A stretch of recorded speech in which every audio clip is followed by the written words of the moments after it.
Welcome back. Hunter Biden will be deposed today in a civil lawsuit brought against him by laptop repair shop owner John Paul Mac Isaac. This as House Oversight Committee Chairman James Comer is now saying that payments from foreign nationals to the Biden family could exceed a whopping $40 million. I spoke with Michigan Congresswoman and House Oversight Committee member Lisa McClain earlier in the program about that. Here's what she said. What is concerning to, I think, the American people and what we're finding is China has more influence with the Democrats and this administration than the American companies. And that's extremely concerning. Why? The only dots that I can connect is its pay to play. Joining me right now is Louisiana Congressman, House Majority Leader Steve Scalise. Leader Scalise, it's great to see you. Thanks very much for being here. Always great to be back with you, Maria. Good morning. And your reaction to what you just heard, pay to play for the Biden family, is this all influence peddling, and how long has this been going on? Yeah, you know, what Lisa talked about is alarming. What we've been finding out in these investigations is incredibly alarming and disturbing. The American people should be alarmed as well. And we're just scratching the surface. You know, you see even the disparity between the IRS, which says a little over $8 million they've identified in payments to Hunter Biden that were not reported. Jamie Comer's committee is getting bank records that show it could be over $40 million. You saw the audio recordings. You see the whistleblowers. We have two different whistleblowers at the IRS, including one who's a Democrat, who have said that they see even more alarming things. They tried to bump up to a higher level to get an investigation where you had Hunter with these WhatsApp messages talking to a Chinese Communist Party affiliate and talking about his dad being right next to him, meaning Joe Biden, sitting right next to him while he's shaking the guy down for money. And sure enough, the next day, $100,000 drops in to yet another one of these bank accounts. All of this to say, you know, is the Biden family compromised by China? This investigation is just getting started, but everything we find out leads to even more alarming questions. This is unbelievable. These are the most severe allegations ever lobbed against a sitting president, and the mainstream media will not report it. Meanwhile, during 2016 and 2017, they were wall to wall on no evidence whatsoever about Russia collusion with Trump, and they did so by just taking the fake Steele dossier. Yeah, go ahead. Yeah. Yeah, I mean, you saw, you know, it's been exposed that what they were going after Trump on in 2016 was a conjured up narrative that was coming out of the Democrat Party operatives paying people to come up with a fake Steele dossier, a whole fake narrative about Russian collusion that turned out to be false. This is all true. They're not denying it. Look, Joe Biden was asked yesterday whether he was sitting next to Hunter. He never denied that Hunter was having these apps conversations with Chinese party officials and getting large sums of money for it, by the way, Maria. Again, we're seeing more and more bank accounts every time they try to block it.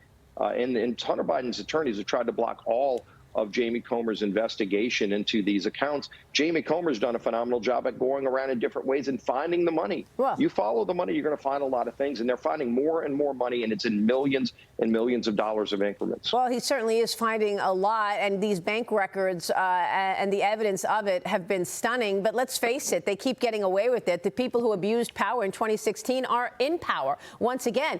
Was it not Gary Gensler, the chairman of the Securities and Exchange Commission, who in 2016 was the CFO of Hillary Clinton's campaign? Did he not write the check for the Steele dossier?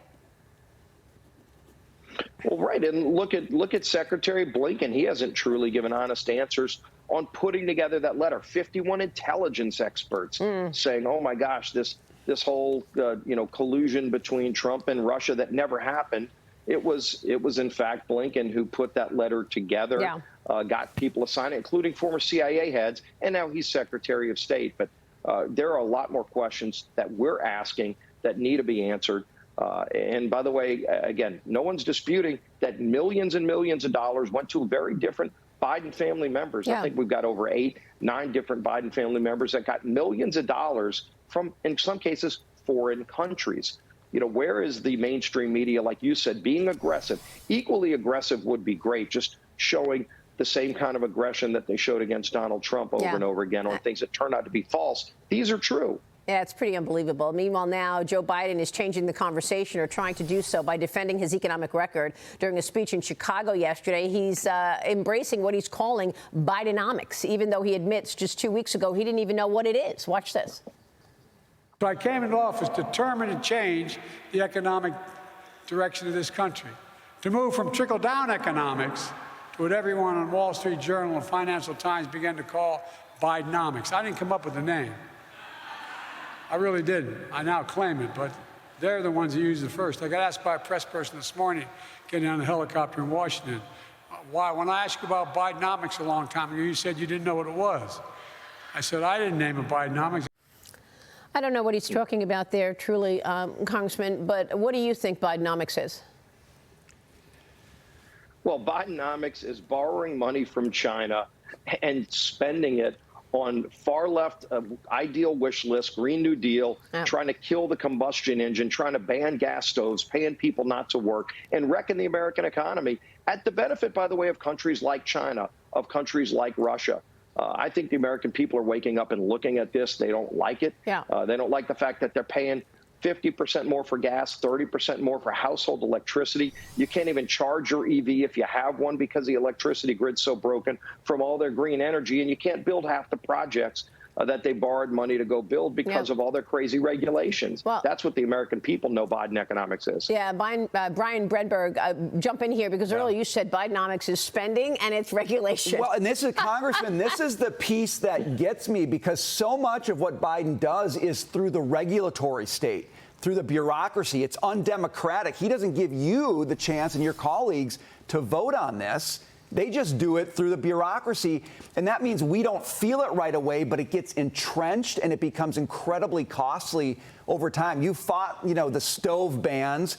What else are you doing to try to reclaim your right, that Congress's right, to appropriate money, not the bureaucracy's right to appropriate money? Such a good point.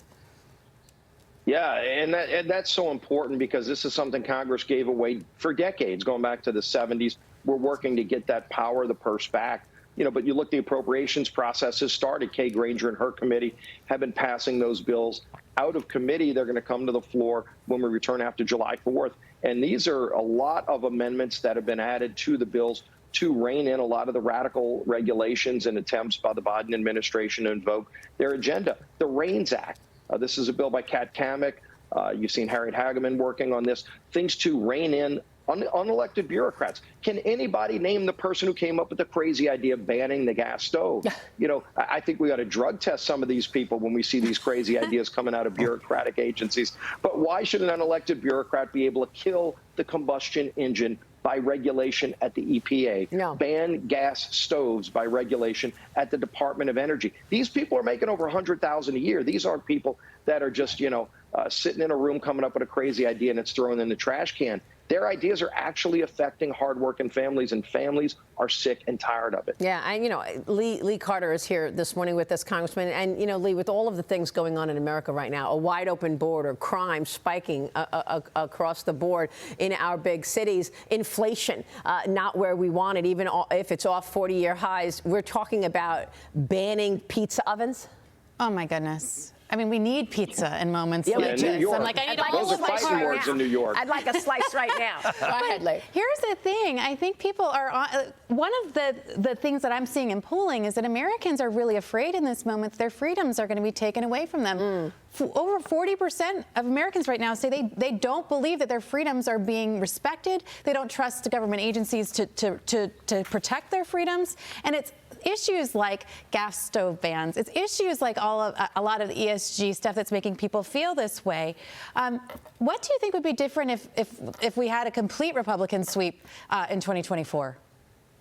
How would we reclaim it? Well, you could completely reverse this. If you look at what Joe Biden's been doing, most of these crazy ideas that are affecting families. And again, it's not just an idea that somebody came up with and everybody laughed and it got thrown in the trash can. These ideas are being implemented in rules that are hurting families and raising the cost of everything we buy.